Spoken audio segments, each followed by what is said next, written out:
네. 네.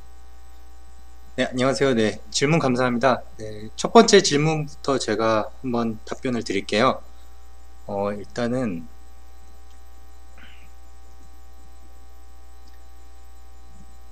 네, 질문이 굉장히 좋은 질문 하네요. 일단 어떠한 연유로 선택을 했느냐, 사실은 특별한 이유는 없었어요. 일단은 제가 우연히 들었던 수업 중에서 제가 4학년 1학기 때 들었던 수업인데, 멀티미디어라는 수업이었어요. 근데 수업을 듣다가 뭔가 원리에 대해서 설명을 하는데 저는 특히 그 수업이 재밌었던 것 같아요. 그래서 일단은 그 수업에 좀 집중을 해서 많은 내용을 좀 얻어갔던 것 같고 거기서 흥미를 얻어서 이런 분야로 뛰어들게 되었는데 다 어떻게 보면 우연이죠. 그래서 선택은 우연이었어요. 처음에 컴퓨터 전공을 한 것도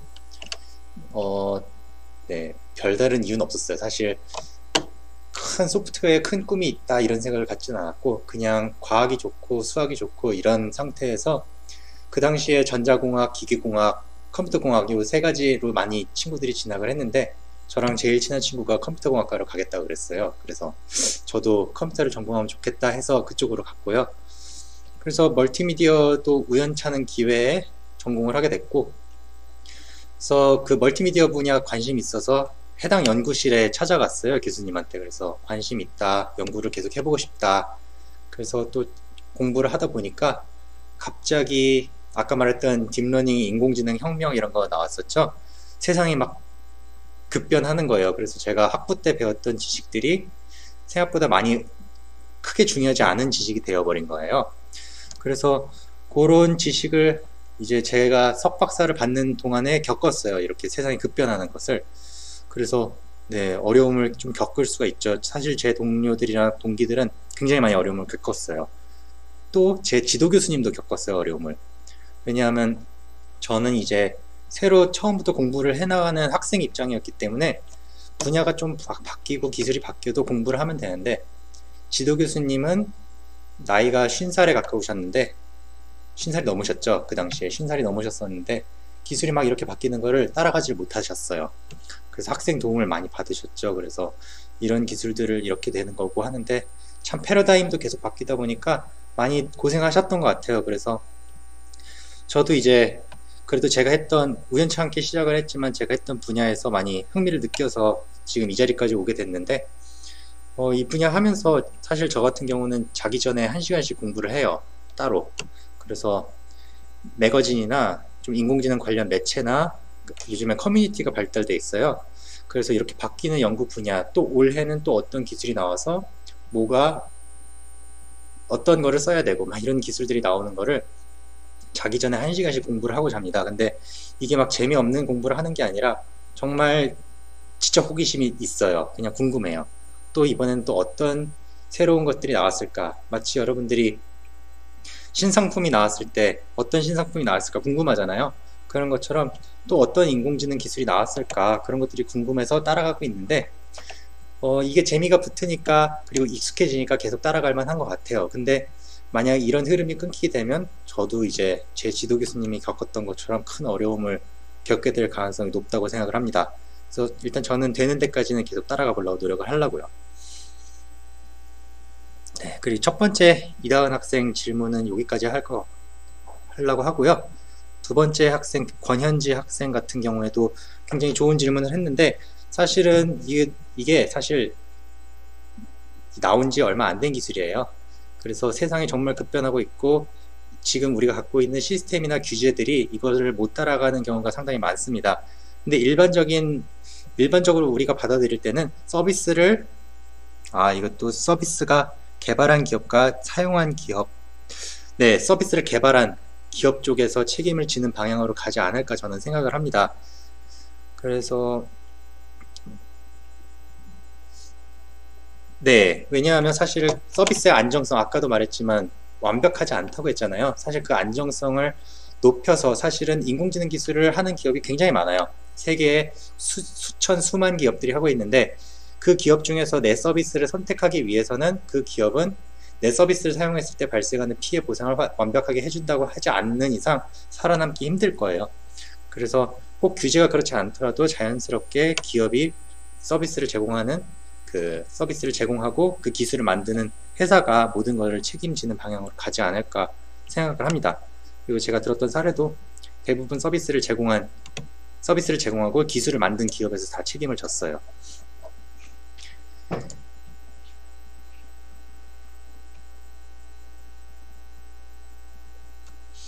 네, 김주희 학생 질문은 윤리와 관련된 문제들이 있었고 의료용 AI의 미래와 책임의 문제 등에서 어떻게 네, 이것도 굉장히 좋은 질문인데 일단 사회 뭐라고 제가 적당한 표현이 안 떠오르네요. 근데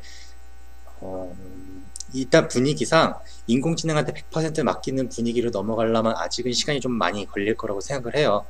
근데 여기서 되게 좋은 사례가 있는 게 인공지능이 혼자서 뭐 예를 들어서 유방암을 판별하는 시스템을 개발했는데 그게 예를 들어서 제대로 판별할 확률이 90%라고 가정을 합시다.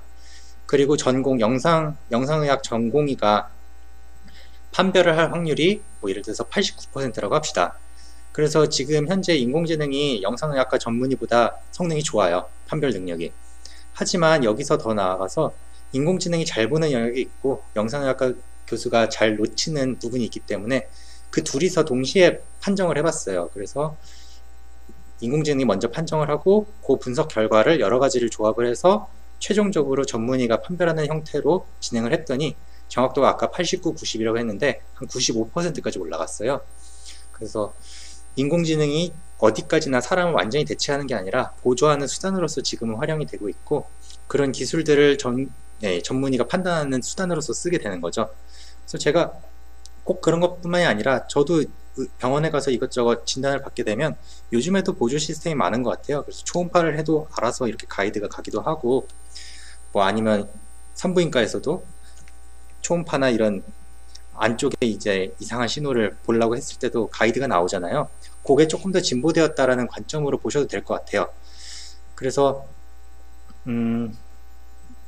의료용 AI의 미래를 제가 설명을 드리면 아까 말했던 것처럼 일단은 의사의 판단을 돕는 보조기구로서 가게 될 것 같아요. 그래서 완벽하게 대체한다기보다는 의사가 혼자 했을 때는 90점을 받았던 거를 AI랑 같이 하면 95점이 될 수 있다. 그리고 AI가 완벽하게 못하는 부분도 분명히 있기 때문에 사실은 아직은 돕는 구조가 되어야 된다고 생각을 해요. 그리고 제가 더 먼 미래는 사실 감히 말씀드리긴 힘들 것 같은데 사실은 의료 쪽은 제가 잘 모르겠지만 몇몇 분야는 AI 시각이 완전히 대체할 거라고 저는 생각을 해요. 예를 들면 운송업이나 이제 교통 부분은 이제 지금은 완벽하지 않지만 미래가 지나면 운송업 부분에서 AI 보조가 거의 무조건 들어가는 형태가 될 것 같고요. 공장의 자동화도 마찬가지죠. 그래서 미래적으로 봤을 때는 AI 시각이 사람이 이제 눈으로 보고 했던 작업들을 상당 부분 대체하게 될 겁니다. 이거는 피할 수 없는 흐름인 것 같아요. 그리고 네. 또 다른 질문 있으신가요?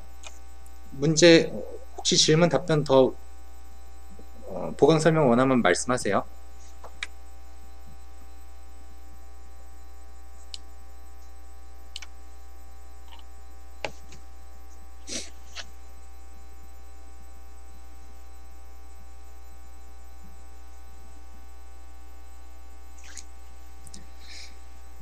일단은 인공지능이라고 말은 사실 거창하게 되어 있어요. 근데 인공지능을 기술을 이해하고 개개인들이 그 기술을 이용한다면 언제 어떻게 어디에 할 수 있나요? 라는 질문인데 지금 여러분들이 이제 어렸을 때 태어났을 때부터 컴퓨터가 있었지만 그 컴퓨터가 점점 소프트웨어랑 컴퓨터 시스템이 사람이 하는 일을 대체하는 거를 옆에서 보셨을 거예요. 예를 들어서 스마트폰이 하나 이해가 될 수 있는데 스마트폰 같은 경우에 사람들이 예전에는 아무것도 안 들고 다니고 연락하는 수단이 없었잖아요. 근데 그 연락 수단에 스마트한 스마트폰까지 들어가면서 사람들이 연락할 수 있는 수단들을 새로 만들어주고 그 스마트폰을 통해서 사람들이 소통하는 그런 기술로도 쓰일 수가 있고요.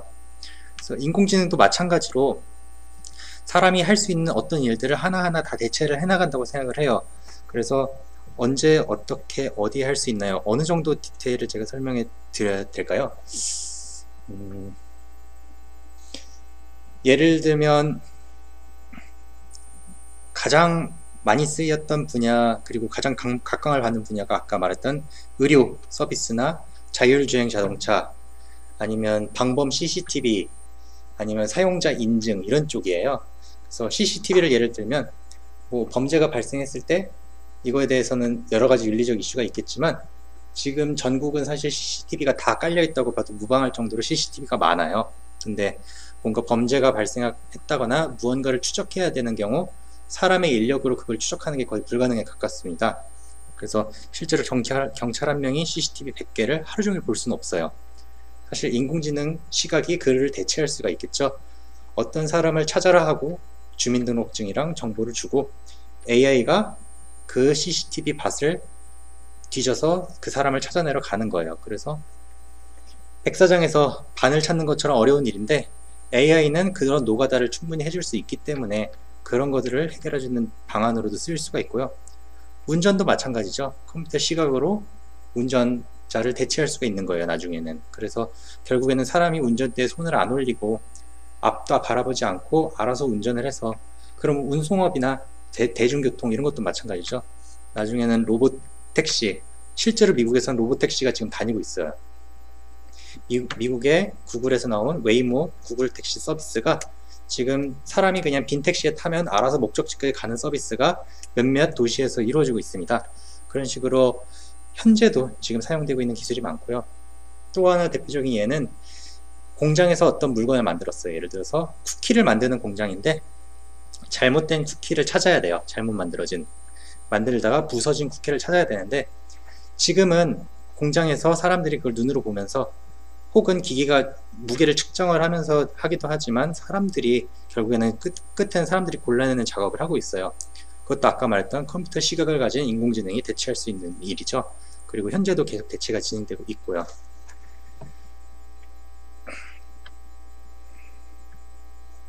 또 다른 질문 있으면 해주세요.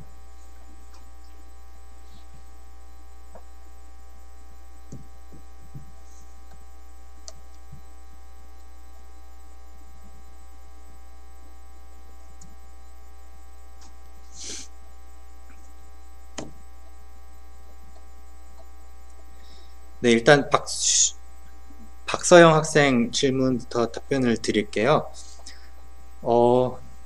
요거는 사실 정답이 없는 문제라고 저는 생각을 합니다.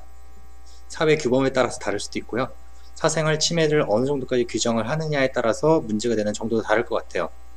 요즘에 많이 들리는 얘기로 중국에서 안면인식 기술이 굉장히 많이 발전을 하고 있는데, 그 많은 인구를 추적하고 사람들을 감시할 수 있다 라는 이야기가 있어요. 물론 진짜로 그렇게 하는지는 저는 잘 모르겠지만 사실 진짜로 발생할 수 있는 문제거든요. 그래서 예전에 나왔던 소설책의 빅브라더 같이 어떤 뭔가 사회를 통제하거나 그런 수단으로서 인공지능이 활용될 수 있다, 뭐 이런 식으로 보는 사람들도 있습니다. 그리고 사생활 침해라고 하면 사실은 이것도 굉장히 유명한 사례인데, 인공지능이 시각 기술 중에서 자기가 상상하는 것을 만들어내는 기술이 있어요.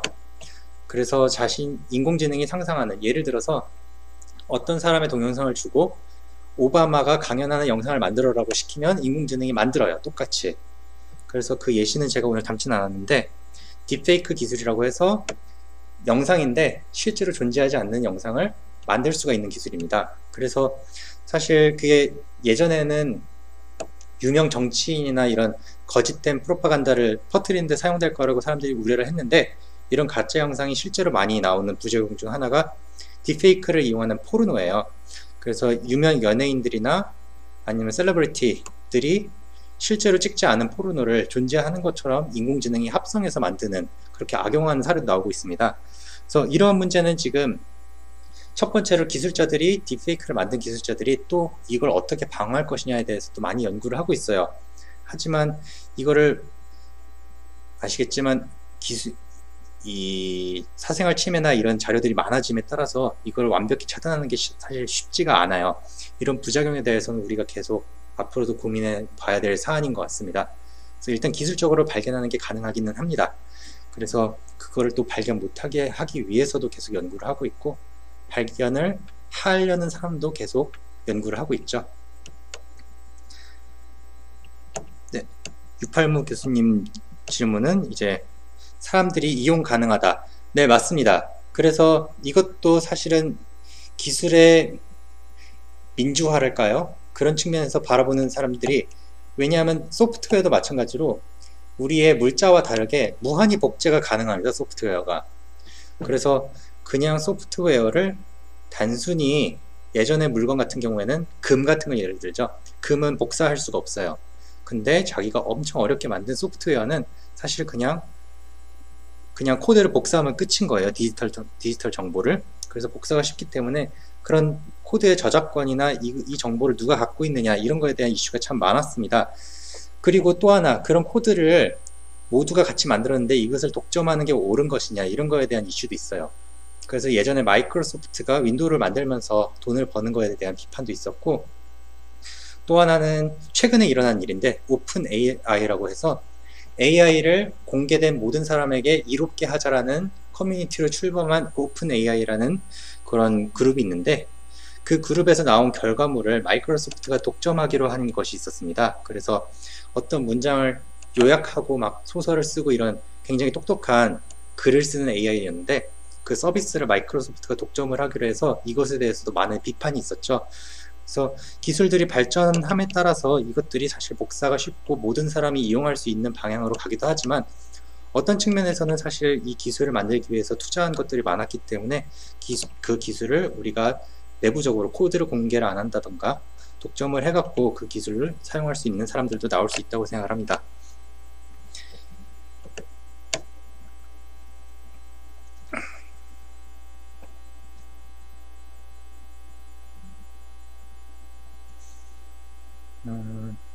인공지능의 기술의 필요성,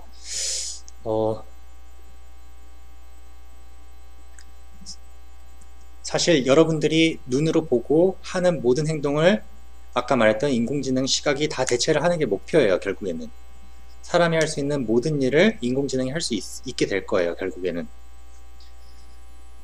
그래서 아까도 말씀드렸던 부분이지만, 인공지능 기술이 계속 발전을 해나가기 때문에 사실 그것으로 인한 직업군의 변화도 피할 수가 없을 것 같아요. 아까 예를 들었던 택시나 운송업 같은 경우가 대표적이고요.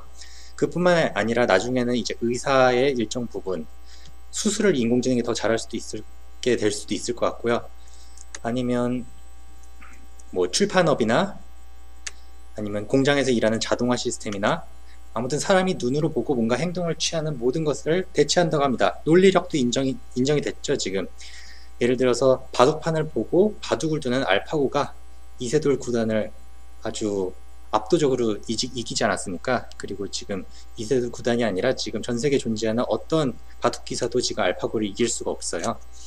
그래서 이런 직업군이 변하는 거에 대해서 중요성을 깨닫고, 이 직업군이 변하는 거에 대해서 내가 어떻게 대처하면 좋을까에 대해서 경각심을 좀 가지면 좋을 것 같아요.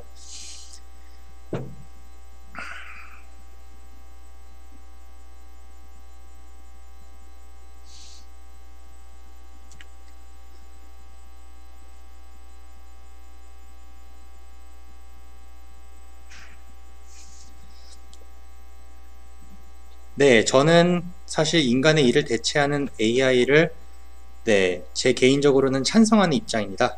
그래서 사실 위험한 일, 어려운 일, 반복되는 일, 이런 것을 대체하는 거에 찬성하는 입장이긴 한데, 일단은 사실 노동의 가치를 지킬 수 있다, 일자리는 고급화되고, 이거에 대해서도 저는 사실 패러다임이 앞으로 바뀔 수밖에 없다고 생각을 해요. 그래서 제가 찬성하고 찬성하지 않는 것을 떠나서 시대의 흐름과 기술의 흐름이 그렇게 갈 수밖에 없을 것 같아요. 왜냐하면 더 싼 가격으로 더 자동화된 간단한 방법으로 우리가 원하는 것을 성취해낼 수가 있으니까요.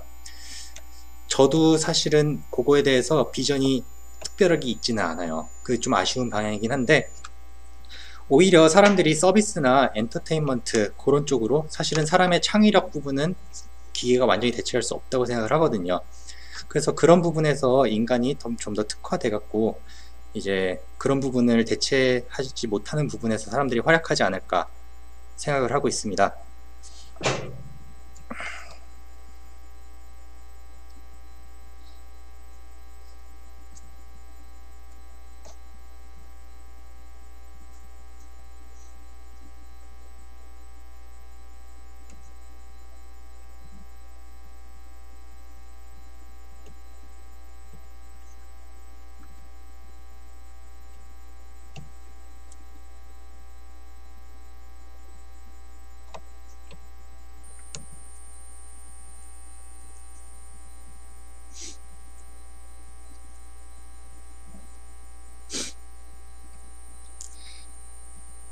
네, 지금까지 유팔모 교수님께서 AI가 일자리를 빼앗아가는 일은 없을까요? 라고 여쭤보셨는데 지금은 보조하는 수단이라고 했지만 이거는 피할 수 없다고 저는 생각을 합니다. 그러니까 특정 직군의 일자리들은 언제가 될지는 제가 확신할 수는 없지만 대체가 되는 순간이 올 것이라고 생각을 합니다. 그리고 그런 것들을 결국에는 그렇게 우리가 기존에 존재하던 일자리들이 없어지는데 새로운 일자리들이 또 생길 수가 있다는 그런 기회가 있다고 생각을 합니다. 그래서 사실 AI를 결국에는 만들어서 뭔가 우리가 최적화를 해서 뭔가 한다고 해도 그거는 결국에 사람이 사람을 돕기 위해서 하는 거잖아요. 그래서 결국에 전체 사람이 하는 노동량은 조금 줄어들 수밖에 없다고 생각을 하지만 그를 대체하기 그렇게 이제 줄어드는 노동만큼이나 그 서비스의 질 향상을 위해서 또 다른 일자리가 또 생기지 않을까라고 정도로만 생각하고 있습니다.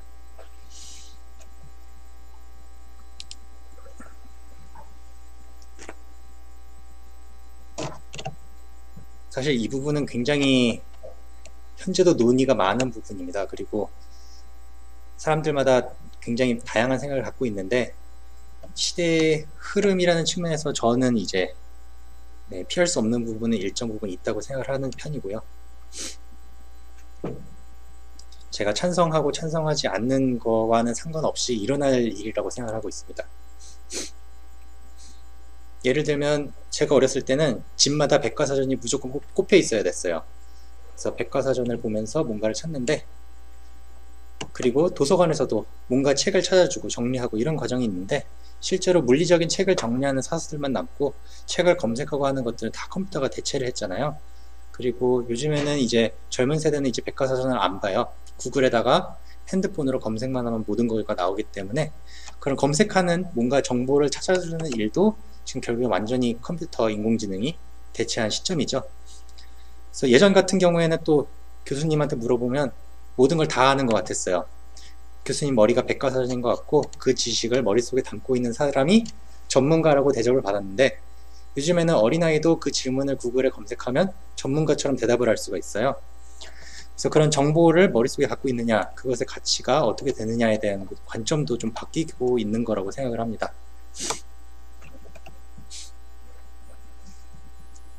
그래서 책이 안 팔리고 책도 잘 안 읽고 출판업계의 서적 이런 굉장히 그 곤혹스러운 네.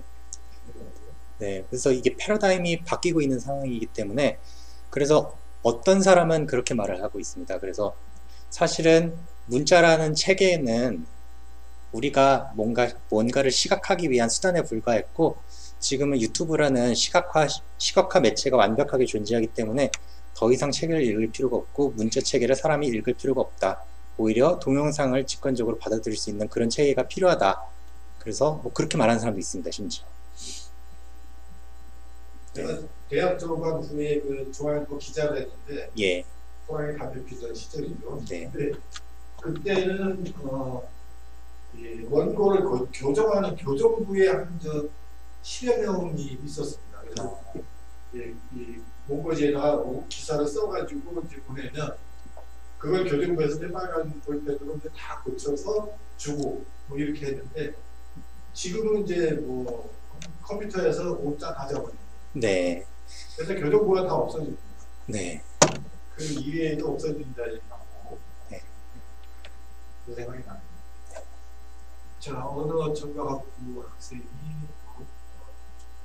질문을 준비하고 있는데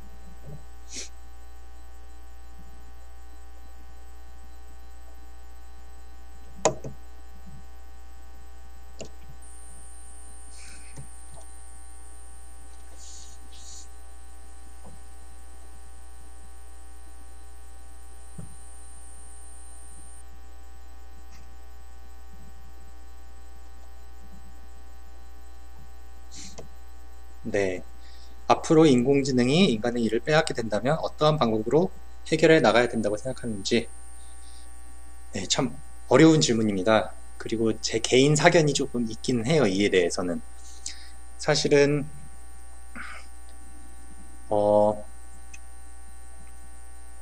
사람들이 하기 싫어하고 반복되고 그런 작업들은 결국에는 지금 아까 말했죠.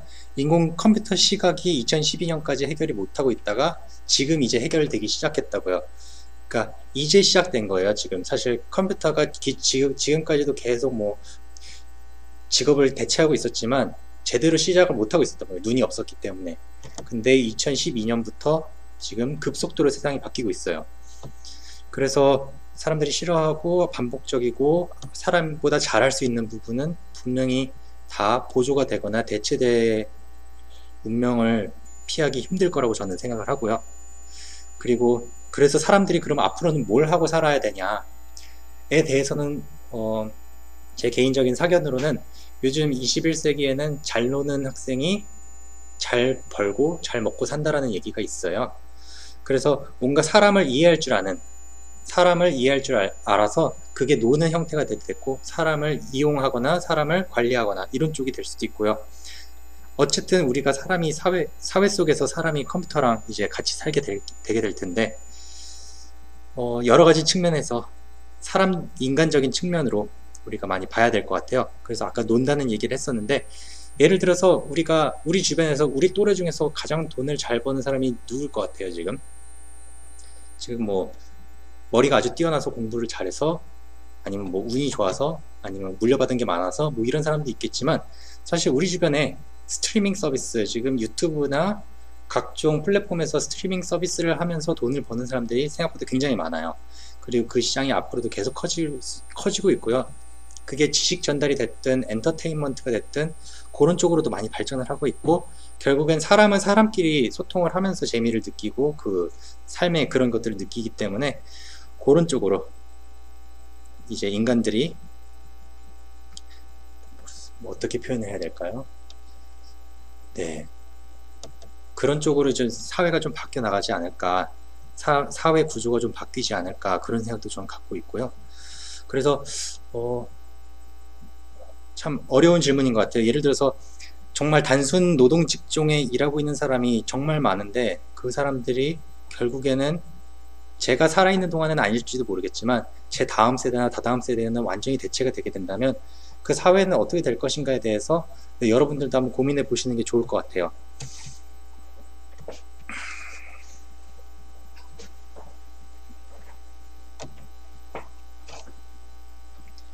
네, 명쾌한 답변을 요거는 사실 명쾌한 답변을 제가 드리긴 좀 힘들 것 같아서 좀 미안하기도 하네요. 네, 감사합니다. 네, 그 사이에 제가 또 질문을 하나 나오는 순간 뭘 질문하려고 했는데 잊어먹은 것 같은데. 네. 예, 그 아까 인문사회계 학생들을 위한 조언을 얘기를 했었는데 좀 더 포괄적으로 AI하고 뭐 상관이 돼도 좋지만 그렇지 않아도 네. 좋을 것 같은데 조금 전에 뭐 그런 말씀을 하셨는데 네. 이런 상황에서 AI가 뭐 오류도 내고 인간들의 그 뭐랄까 이 보조적인 역할도 하고 또 오류도 있고 또 편리하기도 하고 일자리도 또 많이 줄어들고 또 부분적으로 또 새로운 일자리 만들어내고 등등 이러한 상황 속에서 우리 21세기를 살아가는 한림대 이 청년 학생들은 네. 그리고 앞으로 어떻게 살아가야 할 것이냐 어떤 마음 가지고 그런 쪽 말씀을 해주시면 좋을 것 같습니다. 사실은 저는 굉장히 취약한 분야예요. 사람과의 관계를 잘 맺고 그런 관계를 통해서 뭔가 가치를 창출하는 일을 저는 사실 잘 못하지만 제 와이프는 굉장히 잘합니다. 그래서 와이프는 선생님인데 학생들과 관계를 맺고 실제로 학생들 동기부여를 일으켜주고 따뜻함을 전수해줘서 그 학생들이 더 꿈을 갖고 뭔가를 할 수 있게 하는 일을 굉장히 잘합니다. 그래서 저 같은 사람, 예를 들어서 저같이 그런 관계 맺는 거를 아주 좋아하진 않는 사람은 사실 기술자가 돼서 뭔가를 해도 좋아요. 인공지능과 일을 해도 좋고. 하지만 만약 기술 직종이 아니라 다른 직종에서 뭔가를 하고 싶다면 사람과 사람의 관계를 잘 맺고 그런 것들에 대해서 아니면 꼭 관계를 잘 맺는 것이 아니더라도 그 관계를 이해할 수 있는 사람이 되는 게 굉장히 좋지 않을까 저는 생각을 합니다. 결국엔 사람이 인공지능이 대체가 된다 해도 사람은 계속 있을 거거든요, 앞으로. 네. 네, 결국 거기에서 계속 가치가 창출이 사람이 되고, 주인공이죠. 네, 사람이 주인공이니까요. 자, 그러면은 뭐 앞으로 인간관계를 상당히 중시하고 이런 말씀인 것 같네요. 네. 자, 또 질문이 이건 나왔습니다. 답변했습니다. 네, 질문이 또 안 올라왔는 새로운 네. 질문이. 자, 우리가